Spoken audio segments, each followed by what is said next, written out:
Good morning friends. ಇವತ್ತು ಬ್ರೇಕ್ಫಾಸ್ಟಿಗೆ ನಾನು ನೀರು ದೋಸೆ ಮಾಡ್ತಾಯಿದ್ದೇನೆ. ನೀರು ದೋಸೆ ಮಂಗಳೂರಲ್ಲಿ ತುಂಬ ಫೇಮಸ್. ಮಂಗಳೂರಿನವರು ಮಾಡುವ ಹಾಗೆ ಬೇರೆ ಯಾರಿಗೂ ಕೂಡ ಮಾಡಲಿಕ್ಕೆ ಅದು ಆಗೋದಿಲ್ಲ. ಮತ್ತು ಇದಕ್ಕೆ ಸಾಮಗ್ರಿಗಳು ಕೂಡ ತುಂಬ ಕಮ್ಮಿ ಬೇಕಾಗ್ತದೆ.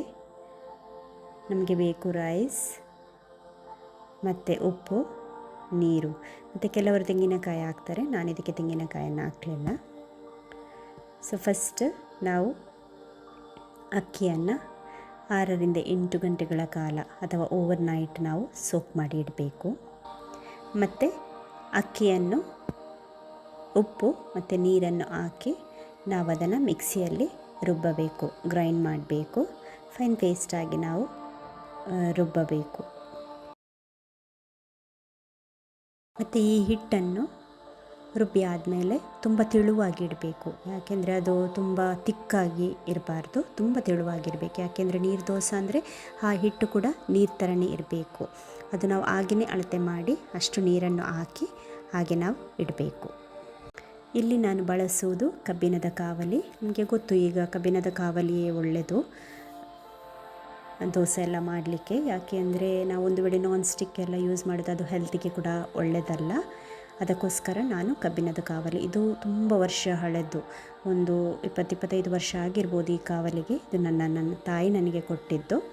ಮತ್ತು ಇದಕ್ಕೆ ನಾನು ಬಳಸುವುದು ಜಿಂಜಲಿ ಆಯಿಲ್, ಅಂದರೆ ಎಳ್ಳೆಣ್ಣೆ. ಅದು ಹಾಕಿದರೆ ಮಾತ್ರ ಈ ದೋಸೆ ಚೆನ್ನಾಗಿ ಏಳ್ತದೆ. ಇಲ್ಲದಿದ್ದರೆ ಅದು ಏಳೋದಿಲ್ಲ. ಕಾಕೋನಟ್ ಆಯಿಲ್ ಅಥವಾ ತೆಂಗಿನೆಣ್ಣೆ ಹಾಕಿದರೆ ಅದು ಏಳೋದಿಲ್ಲ. ಕಬ್ಬಿಣದ ಕಾವಲಿಯನ್ನು ನಾನು ಗ್ಯಾಸ್ ಮೇಲೆ ಇಟ್ಟು ಅದಕ್ಕೆ ಎಣ್ಣೆಯನ್ನು ಸವರಿ 1 ಸ್ಪೂನ್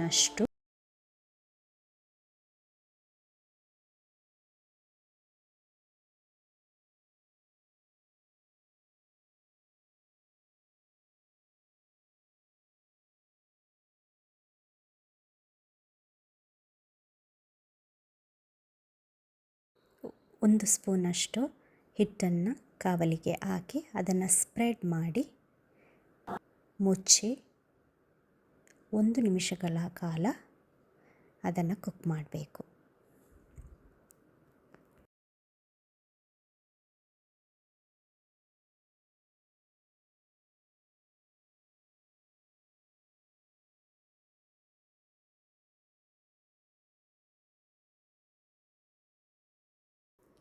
ಮೃದುವಾದ ಸಾಫ್ಟ್ ಆಗಿರುವ ನೀರು ದೋಸೆ ರೆಡಿಯಾಗಿದೆ ಬ್ರೇಕ್ಫಾಸ್ಟಿಗೆ.